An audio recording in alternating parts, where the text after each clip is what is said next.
So, hi Shawn, it's great to talk to you today. Both of us are in the business of trying to help people be at their best, to help them thrive, to be happier, more productive, more generally thrilled with their lives. Uh, I thought it would be interesting for us to talk today about whether we take our own advice, whether we walk our own talk. And I wondered if we could start perhaps by you sharing with us what was the first big change that you made in your own life to become happier, more productive, or any other thing that you think is desirable? Yeah, I think it's so fun because, you and I have had conversations about this before and about like how, doing the work that we do, it's sometimes difficult to be able to live the principles we want to, right? And with travel and with work and with clients and demands upon our time, it can be challenging to be able to do all that. I when I first got into doing this research, now, I fell into it backwards, studying happiness. I was at the divinity school studying ethics, and then people in the psychology department, like Dr. Talvin Shahar and Ellen Langer, were saying, you can study and quantify some of these positive changes, come over and do it. And we started doing it, and I started going out speaking at all these companies. I went to 33 countries in 1 year, and my back literally broke. I was so lonely, and I was traveling by myself, and I'd see people for an hour, and and then I'd be gone again. And I didn't have social connection, and I was on a plane back from Switzerland, and my back one of the vertebrae just disintegrated. Basically, I had to stand up the whole flight home, and I laid down on the floor basically for 6 weeks and missed a trip to Africa. And what it really taught me was I was so excited about this research that I wasn't doing it myself, right? I know that the greatest predictor of long-term happiness, this is the seminal part of my research, is like the greatest predictor of long-term happiness is your social connection. Right, and I had right, none of it, right? right. So actually, after this period, and when I went to Latin America doing some work down there, I'd see people who are living under threats of express kidnappings and violence and all, and some of them could still be happy if they had social connection, their family, their deep friendships. So that year, I learned from all this. I realized that the big change I needed to make was I had to live it. So I moved from Boston, where I was at Harvard, down to the same street that my sister lived in San Antonio, Texas, into a suburb with married families and with kids. And I was single, but I wanted to have that social connection. So every time I come back, I'd have her and my nieces and my brother-in-law. And from there, this community built. And then when her husband got moved to the military, I followed them to Virginia and then back to Texas. So we created this social connection. And for me, that changed everything. It went from talking about happiness to actually living it myself. How quickly did it make a difference for you?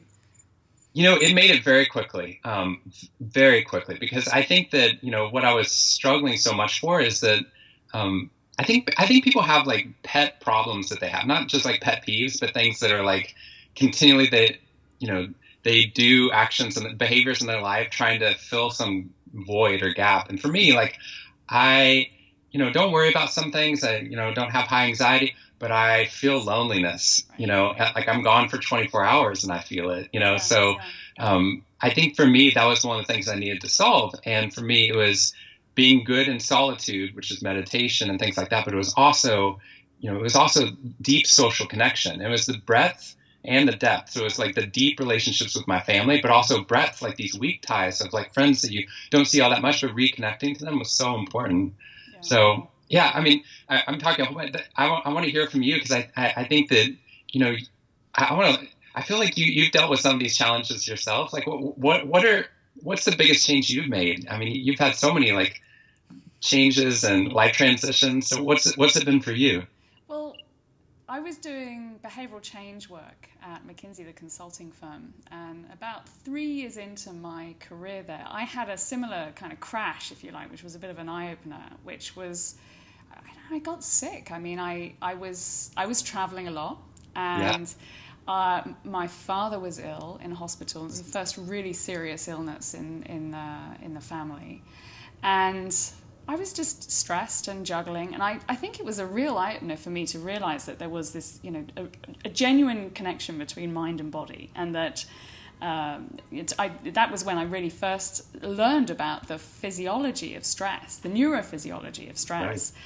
And I thought I was going to be off sick for 2 weeks, recovering from some mysterious virus, and it turned out to be 6 months. And then I had to come back part-time gradually over the course of 8 months until I was, fully strong again.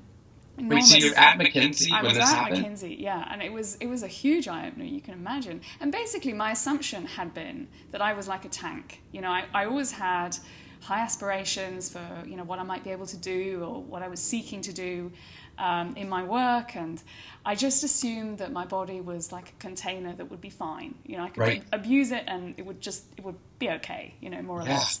And so that was a huge shift for me, was to realize actually that I needed to look after my whole self if I was to be useful to anyone else.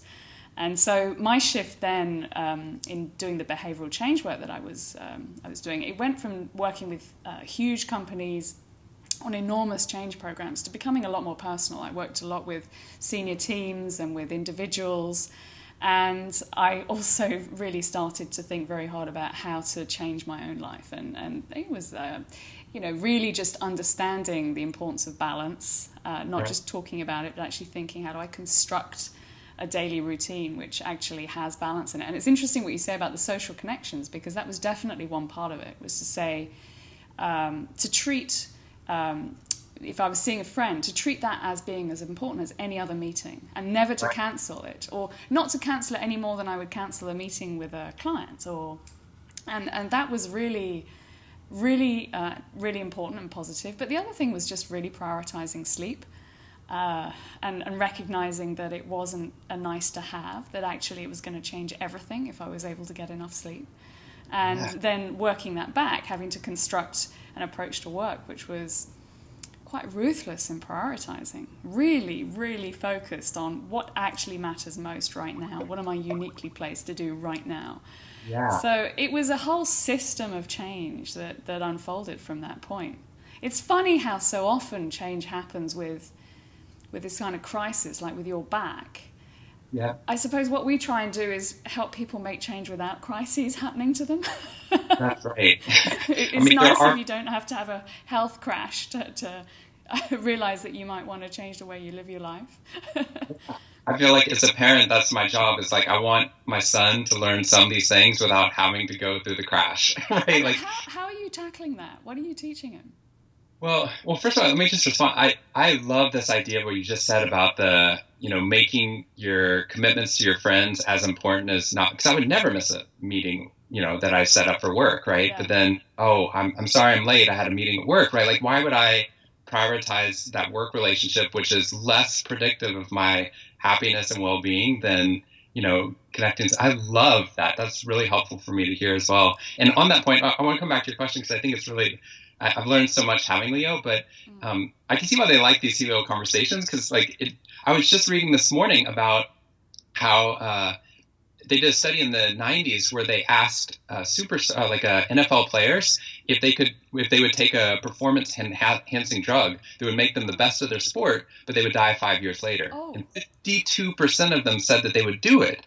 And what it started to create this whole conversation, the whole research paper was on how we glorify people that are able, like, you give up sleep. That's amazing. Like, well, you only slept 4 hours a night. You must be super productive, right? Or like you're working 100 hours a week. You must be like one of those super people. We turn the superpower into something that actually doesn't correlate with long-term levels of success or happiness or well-being at all.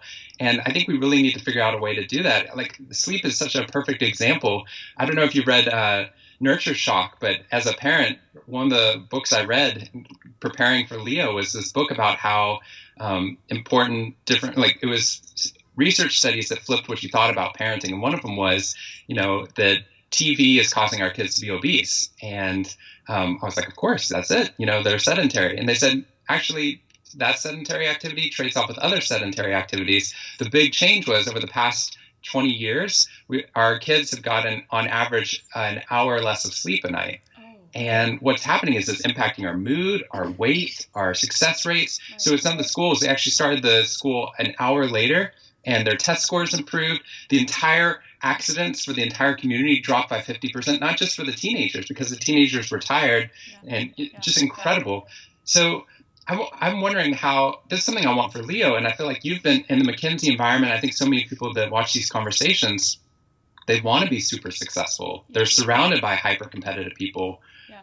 How do you change it? Well, I kept on thinking, at least for a few years, that somehow I would be found out, that I didn't have the stamina that all my colleagues had, and that the fact that I needed 8 hours sleep, and really honestly 8.5 hours sleep to really be at my best, and that I was really not much use after working 11 hours in a day when a lot of my colleagues were working 14, 16 hours a day. Right. I felt like, well, obviously I'm going to be found out at some point as not being really part of this tribe. You're weak, yeah. But actually what happened was my mindset shifted, where I started to notice that I was getting as much done and I was doing fine. And in fact, I was deeply motivated and excited by the work that I was doing.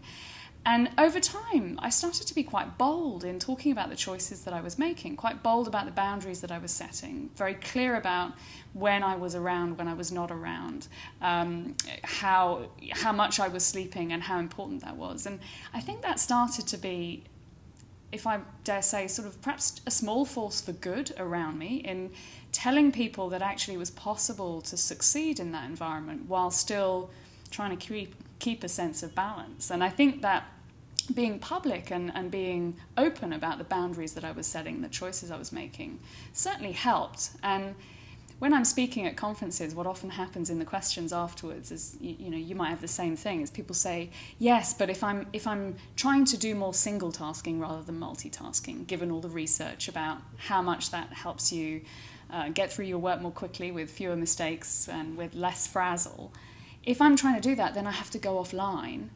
And I can't tell anyone that I'm going offline. I mean, right. I've got to be online the whole time because they might need me.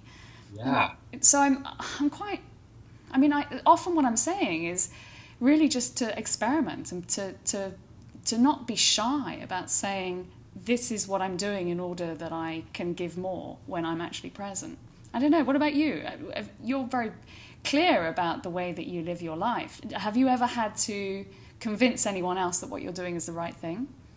I think so. I think that's why we have to have all this research, right? I think a lot of the things we're talking about are so common sense, but not common within the workplace at all or in our schools. So I've been experimenting with this on my own. In fact, even this fall, I've been working on this, where I realized that I'm a people pleaser. So if I get an email, I feel like I have to respond to it. And now we've got this way where like people can get in touch with you all the time. Like not everyone has my phone number. If somebody knocked on my door, I'd be like, why are you knocking on my door? But email, I feel like I have to respond to everything, right? Yeah. And so I've been starting to put up away messages, like almost in succession. Like I'm doing a writing retreat. I'm traveling right now. I'm spending time with my son. Yes. And what it did, I've gotten so many thank you emails from people that said, thank you for saying this because I felt like I had to be on when I was on vacation. Or thank you for doing this. It gives me license to try this out myself. And I think what you were doing in your book, I think what you're just describing there is that I think that I think happiness is one portion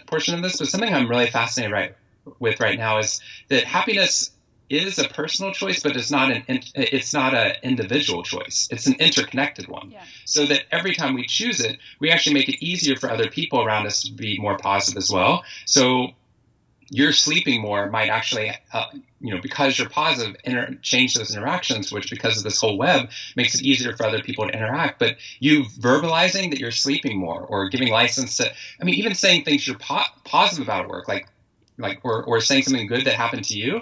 I think we feel like we can say the negative stuff, like, oh, I'm stressed, but we don't want to, or I'm like working a whole bunch, but we won't want to say, oh, I'm really excited about something good. When you do that, other people start telling you the good things. So I think it's about giving license to that. So these away messages have given me so much freedom. I haven't responded to everything.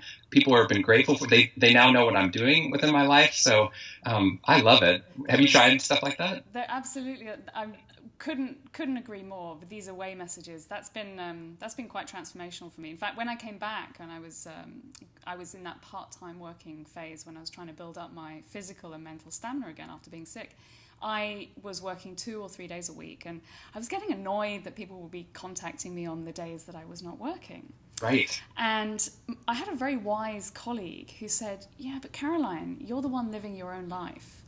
they are not actually trying to be jerks. They just don't know, what your routine is and when they can reach you and when they can't. How about you just be a bit more explicit about your choices? Yeah. And the very first thing I did was actually to put a signature at the bottom of my email saying when I was around. And actually, that was the beginning of doing a lot of what you're just describing, which is being really, really, free and fluid and jiggy with the out of office. Even when I'm not out of office, I'm sitting in the office. I'm just not. I'm not online actively available. So very, very, very, very frequently put those messages on. And I use my positive no technique as well when I'm writing the little I'm not here. I say what I'm doing that is wonderful and exciting before saying and therefore I'm not around just right now. So that also helps me because it makes me feel like I'm not just saying go away. Yeah. Well, I love having a child because I can always use him as an excuse. So I'm like, that's great. I'd love to help you, but I want to be a really good dad. And it's true, I do want to be a good dad. But I think people give credence to that, and they actually respect you for those decisions. Yeah. On this point, like I talked to this guy who moved from New York to he was working in Germany, and he was working with a team, and he started in with that whole thing. Like, I was up till 11 o'clock doing this work and in the office at 4 a.m. And some of his German colleagues said, if you're working after 5 o'clock, you were not as efficient as you should have been, which is such a great flip, right? Great. Like we perceive working longer as productive, and that office saw it as inefficient, that you actually had to work when you should be having personal time or recharging. And if you want to be a good contributor to the team, you have to work on these things. But I find that the hardest thing for me, and I would love to hear your thoughts, because I know so many people that deal with this, is that as you become more successful as you are, and as you interact with more people, I feel like that there's an increase in the amount of demands upon your time. Yeah. Like I talked to this professor at Harvard who I was like, I can't wait to get a PhD because then I can finally relax. I'm pushing so hard. And he was like, undergrads think that, but then you get your PhD and then you have to get a postdoc, and you get a postdoc, and then work increases because you got to get tenure, and then you get tenure, and now you have all these committees and letters of recommendation. So he said, I've never worked as hard in my life as I do now that I'm tenured. So I think that when you become more prominent within a system, within a web, that there's more demands on your time. And I feel sometimes like I don't want people to think, oh, I'm too good to be able to address this situation. Like, how do you deal with the fact that you have more demands on your time than you're able to deal with? It is the central question, actually. And I think it's the thing that I wrestle with most.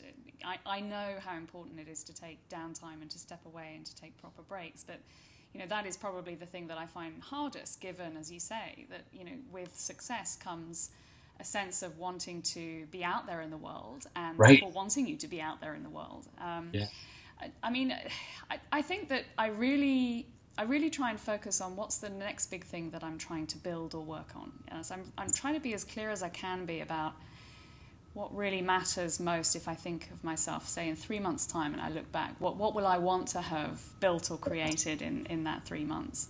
And that helps me. I mean, certainly when I was writing the book, I had a Post-it note on my screen, the bottom of my screen.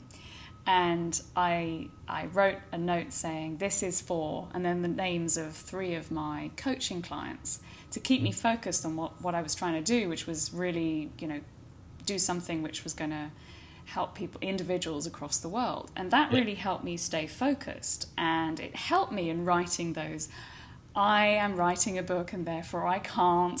And those crushing no's that you say to things that in ordinary circumstances you would love to say yes to.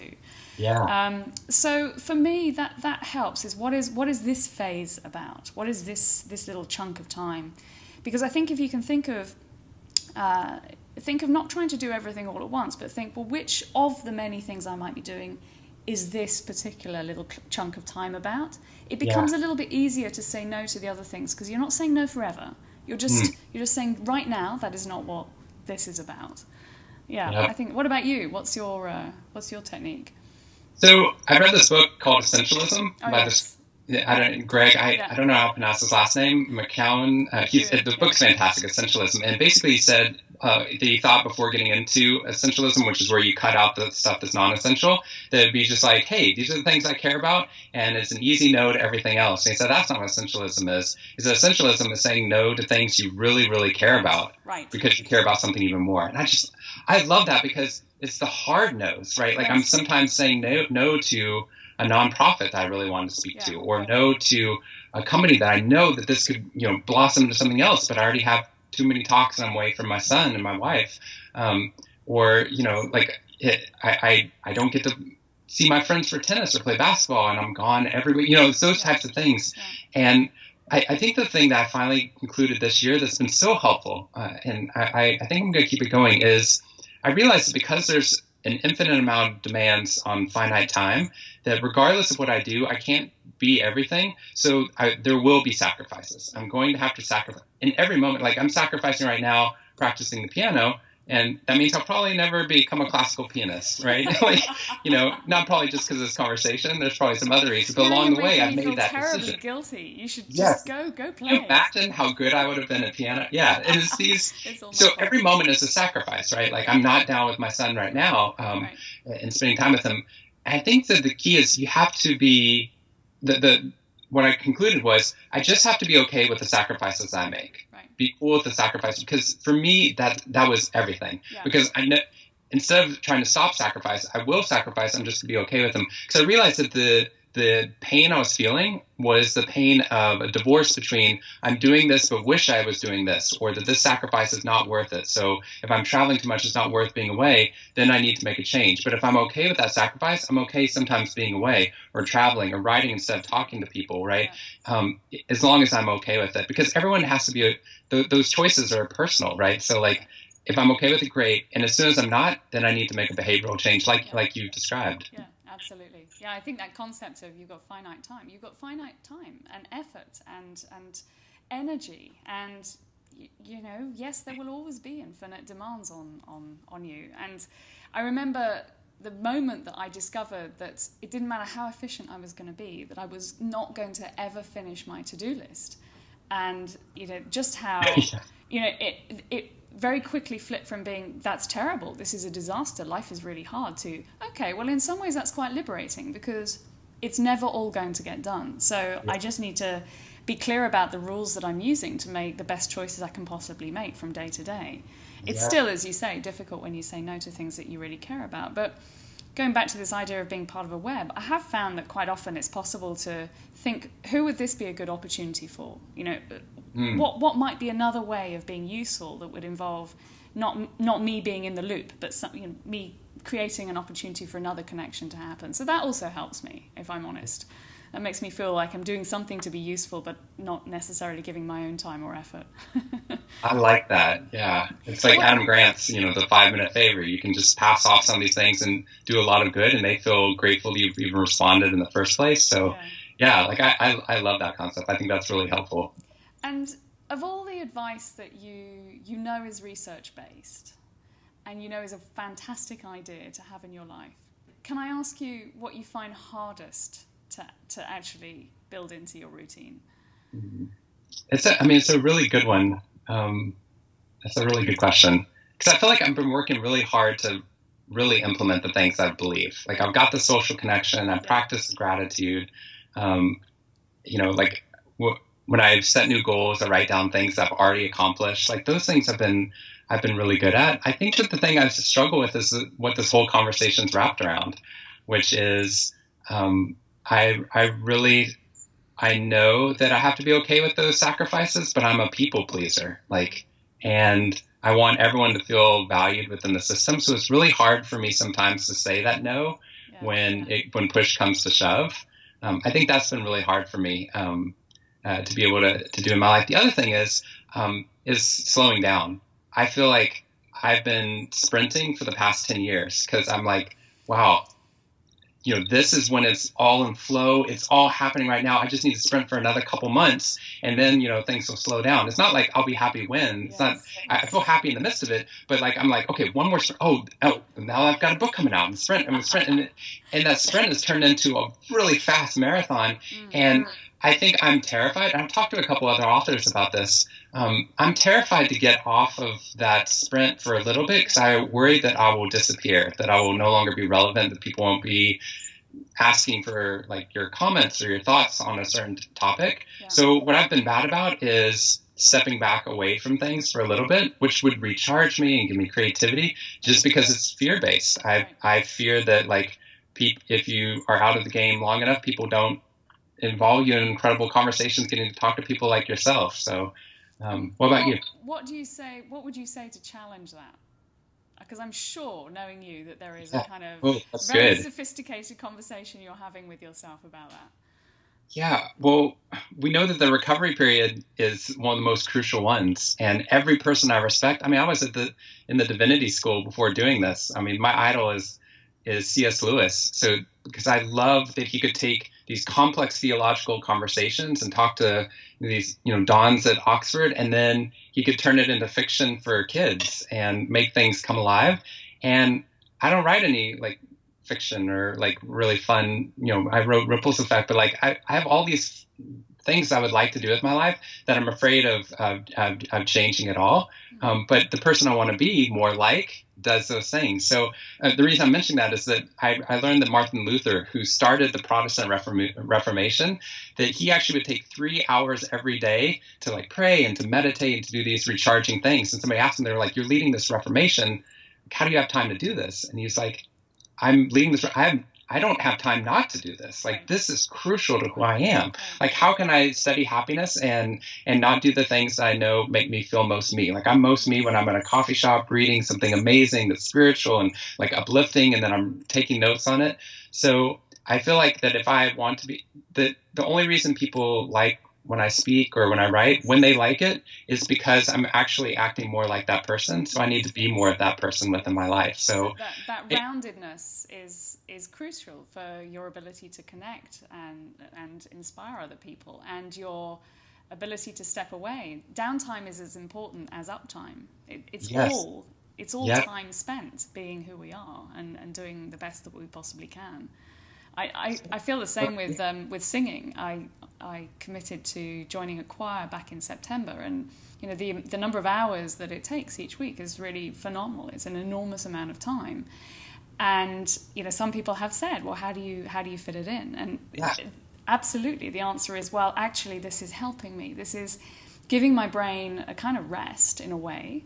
And we know that by stepping away from a topic, just as we do when we sleep or when we're in the shower, and we return to it with fresh eyes, we often bring new insight. And I find that by immersing myself in something so completely different, some really complicated music, I come back with something fresh and new intellectually, for sure. I love that. What kind of choir is it? It's a classical choir. It's about 150 people. We actually performed at Carnegie Hall on Saturday, so this is a big deal for me. You're not just in choir. You're at Carnegie Hall. Like, you're still a superstar at this too. That's amazing. No, it's a big deal for me. I was super, super excited. So we were singing a lot of Bach, various different types of Bach, as well as a sort of comic intermezzo, which is a modern piece.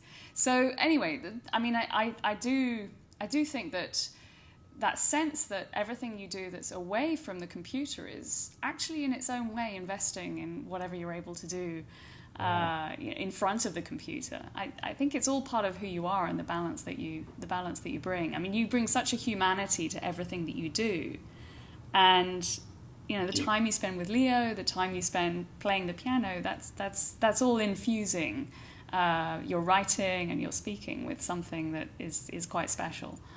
Well, thank you. I want to hear you sing too. This is great. I didn't know about this. Not right now. Yeah. The thing that's actually hardest for me is anything that involves a routine. I'm quite an organised person. I think people would say I'm quite an organised person, but I'm such a bad morning person that all of the advice that's out there on you should do these things before 8 a.m. is all but, irrelevant to me, because my brain doesn't really function before 8 a.m. So I've always been quite skeptical of research and advice that is very definitive and very prescriptive about you must do this at 2 p.m. in the afternoon. This is the best time for you to do this particular activity, because it feels as if I live in a different time zone. Right. Left to myself, I'd go to sleep at 3 a.m. Yeah. So I've always been working with this and struggling with it to try and fit my life to the time zone that I actually live in. Yeah. Well, that research is all based upon the average, right? So for the average person, it might be great to do it before 2, but for you, that's not the case. Like, it actually might be detrimental for you to do some of those things before I've your got time. no doubt, absolutely. I mean, definitely the work that, when I need to do things that require thought and care and sensitivity and all sorts of other sophisticated kind of ways of thinking, I need to do that in the afternoon, not in the morning, which is absolutely the opposite of the advice that you tend to read. So I am very interested in any work that homes in on people's chronotypes, that actually divides the test group by chronotype. I mean, there was a study that was called something like people are more moral in the mornings, and there was a researcher like me who was practically a vampire who said that doesn't sound right. Right. So she then reran the experiment, splitting people into early and kind of average and then late types, and of course found the exact opposite, that for people like me who are late chronotypes, we make better choices later in the day, not in the morning. That's fascinating. And that's why it's so important. I think we live in a society, I mean, even you and I are part of this discussion, but we live in an opinion age. Like, everyone has an opinion and a blog and, advice for us and stuff like that. And I think that too often our opinions get turned into shoulds, and those shoulds then become weights that make us feel like I'm not as good a person as I could be or should be. And then instead of empowering us, it actually causes us to be weaker. So I really do try to find those things that fit with my strengths or fit with that worldview that say yes. Then that I feel after I read it, I feel empowered to act. It's not like I feel good and now I can be complacent. I want to be empowered, but not weighted down and paralyzed by that. I'm not a morning person. Right. So. You've got to find the ways of living that go with the grain of who you are. And if you can, then wonderful. Actually, to that point, what are the things that you do every single day? They feel so natural and they fit so well with who you are and your strengths. What are the things that you do every single day that you think people will be interested to hear? I don't know if people would be interested to hear, but I do. You're so modest. I've had to create routines within my life. Yeah. My wife jokes, the whole 80-20 rule, 80% of the work gets done in 20% of the time. But I kind of will just do things as much as I can, but then that's fine. I don't perfect or finish anything. And so in order to get to those good points, though, I have to have a little more routine. And so I routinize doing the gratitudes every day, because I think the thinking of things you're grateful for, for me, just reminds me of what's valuable that day. It's like what you described. It's like when I go into work, I want to know why this email is life-giving instead of soul-draining, right? And I think that being reminded that there are good things going on just put something that should be there already in your brain back into that. So that's why I love doing this work and speaking, is because I feel like I need to hear these things over and over again. It's not like you take a shower and you're clean forever. You have to do it every day, right? Absolutely, so I do the gratitudes every day, and then I've been, exercising every day. And for me, I not every day, but I'd say 5 to 7 times a week. And because of that, and I do stuff that's fun for me. I'll listen to an audiobook of fantasy novels while pretending I'm on an elliptical or something. I'm there to listen to my audiobook, but because I miss it when I don't do it, and I feel so good when I'm doing everything else. And it's this, it's the opposite of trauma. You have a trauma when something bad happens, like a loss, I feel like it keeps hitting me over and over again. It's the opposite of that. We don't even have a word for the opposite of trauma, which is a whole nother conversation we should have. But a single positive event that keeps impacting you over the course of the day. And for me, that's exercise. So if I was much better at it, I would do those positive emails every day. And my work's kind of that, but intentionally a non-work related positive email each day would be great. Yeah. What about you? Oh, it's absolutely the ending the day by thinking about what went well. And Yeah, and sometimes it really is a bit pathetic what went well, if it's really not been a good day, but it doesn't matter. Yeah. It's still going to. I mean, so I'm very interested in bringing behavioral economics lens because my own background, my own home discipline is economics, and so the peak end effect, the fact that we don't remember when we're assessing the quality of an experience, we don't remember every single point. We tend to take the average of 2 points, the most intense moment, the peak and the end.